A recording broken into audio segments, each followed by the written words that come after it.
What if winning a war is easier than healing a nation? What if the guns fall silent, but the anger, fear, and injustice keep speaking for decades? What if freedom is declared on paper, but has to be fought for all over again in courts, elections, streets, and memory? This is Reconstruction. The American Civil War is over. Armies have surrendered. Flags have been lowered. Battlefields are quiet again. But silence does not mean peace. It only means the war has changed form. The United States now faced a question more difficult than victory. What do you do with a broken country? After the assassination of Abraham Lincoln, leadership passed to Vice President Andrew Johnson. Johnson was a Southern Unionist. He had opposed secession and remained loyal to the United States during the war. Because of this, many in the North initially assumed he would be firm on rebuilding the South. But Johnson and Congress quickly clashed over what Reconstruction should mean. Two visions emerged. One wanted rapid restoration of Southern states with minimal punishment. The other demanded deep transformation of Southern society to protect newly freed African Americans. At the center of this struggle stood millions of formerly enslaved people. For them, the war had ended slavery, but not inequality, fear, or uncertainty. Across the South, emancipation brought both hope and danger. Plantations no longer legally owned human beings, but land, power, and wealth remained largely unchanged. Many freed people searched desperately for family members, separated during slavery. Some walked hundreds of miles following rumors and military records. Some reunited in emotional scenes that became legends. Others never found their families again. The federal government created the Freedmen's Bureau to help transition from slavery to freedom. It provided food, education, legal aid, and labor contracts. Schools for black children and adults spread rapidly across the South. For the first time, education became widely accessible to people who had been legally denied literacy. Churches became centers of community life, political organization, and emotional healing. But freedom was fragile.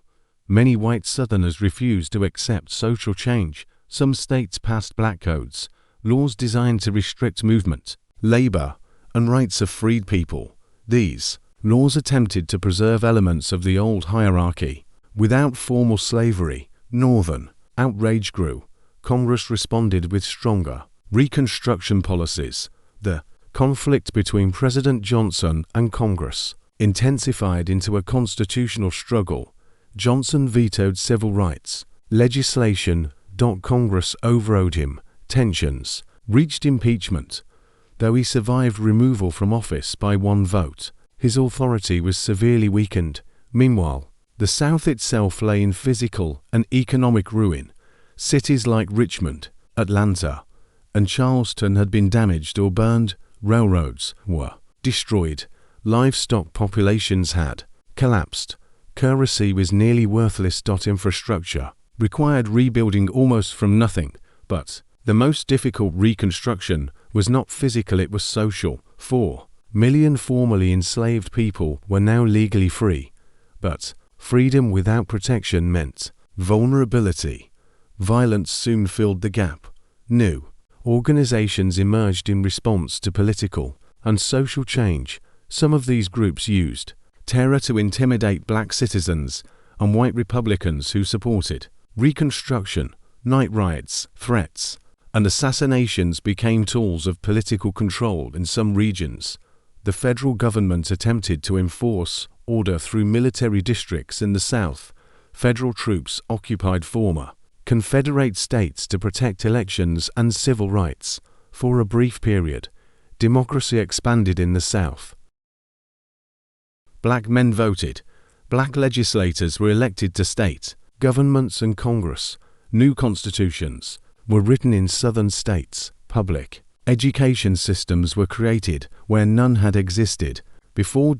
There was a sense, brief but real, that a new society might be possible, but it was fragile. In many places, resentment simmered beneath the surface.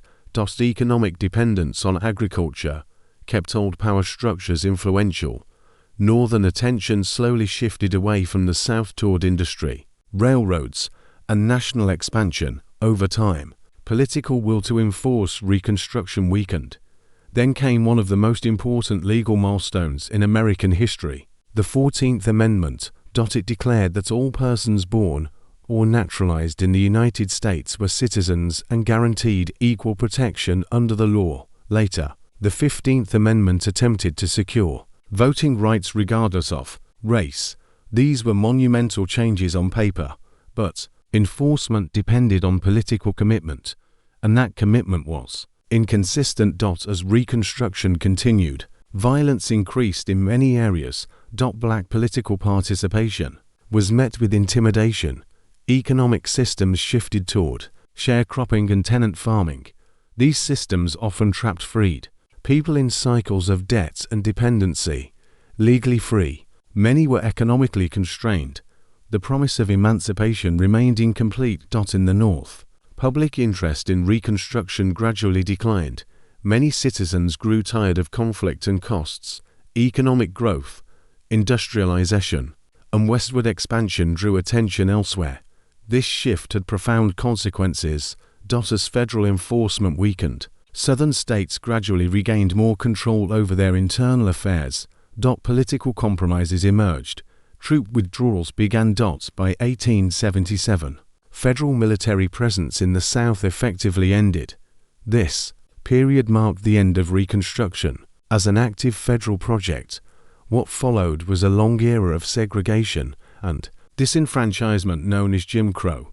But during Reconstruction itself, the struggle was still open. It was a moment when different futures for America were still possible. One future envisioned a truly multiracial democracy enforced by federal law. Another sought restoration of local control with minimal federal interference. History moved unevenly between those visions. Amid these political struggles, African American communities built institutions of their own. Schools trained teachers. Churches became political centers. Families restructured after emancipation. Black newspapers emerged. Political organizations formed alliances. There was extraordinary resilience in the face of uncertainty. At the same time, many white Southern communities experienced deep humiliation, economic collapse, and identity crisis. For them, Reconstruction felt like occupation and cultural loss. This emotional divide made reconciliation difficult. The memory of war remained alive in every debate. Former Union and Confederate soldiers lived again in the same nation, but not in the same understanding of what that nation meant. Monuments began to appear in later years, reflecting competing interpretations of the war. Some honored Union preservation, others romanticized the Confederate cause. These memories shaped education, politics, and identity for generations. Reconstruction was not simply rebuilding buildings or governments. It was rebuilding meaning. What did freedom require? What did citizenship mean? Who belonged fully in the nation? And who decided? The answers were never fully resolved during this period. Instead, they were postponed into the future. By the end of Reconstruction, the United States had been fundamentally transformed. Slavery was abolished. Federal power expanded. Constitutional rights were rewritten. But equality in daily life remained uneven, and the nation carried unresolved tension into the next century. Reconstruction revealed a powerful truth. Winning a war does not automatically create justice. It only creates the possibility of it. Whether that possibility becomes reality depends on politics, will, institutions, and time. The Civil War ended in 1865, but Reconstruction showed that its consequences were still unfolding. The battlefield had changed. Now the struggle was in law, society, memory, and power. And in that struggle, the question remained open. What kind of nation had been saved at Appomattox, and who would it truly belong to? What if the end of a war is not the end of its story, but the beginning of its memory? What if nations don't just survive civil war, but are permanently shaped by how they choose to remember it? What if the real legacy of the American Civil War is not found in the battles fought, but in the arguments that never stopped afterward. This is legacy of blood. By the late 1870s, the guns of the Civil War had been silent for over a decade, but silence had not brought agreement. It had brought interpretation. In the years after Reconstruction faded, the United States entered a long period of rebuilding, expansion, and industrial transformation. Railroads stretched across the continent, cities grew upward and outward, factories filled with new machines. Immigration surged. The country was becoming something larger, faster, and more complex than before the war. But beneath this progress, the legacy of the Civil War remained deeply embedded in every layer of American life. The war had solved one defining question. Slavery would not survive in the United States, but it left behind many others. What would equality mean in practice? Who had authority over civil rights?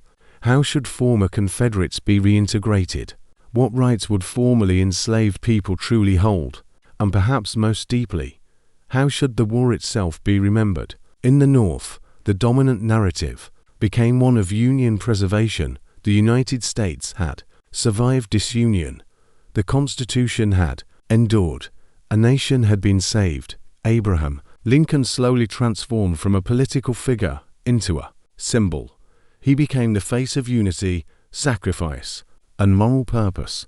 His words from the Gettysburg Address were repeated in schools, speeches, and public ceremonies. A nation of the people, by the people, for the people. In the South, memory developed differently.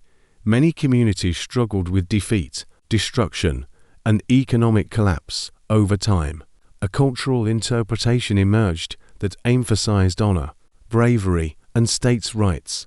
This perspective, often called the lost cause narrative, minimized slavery as the central cause of the war and reframed the Confederacy as a noble but doomed defense of regional autonomy.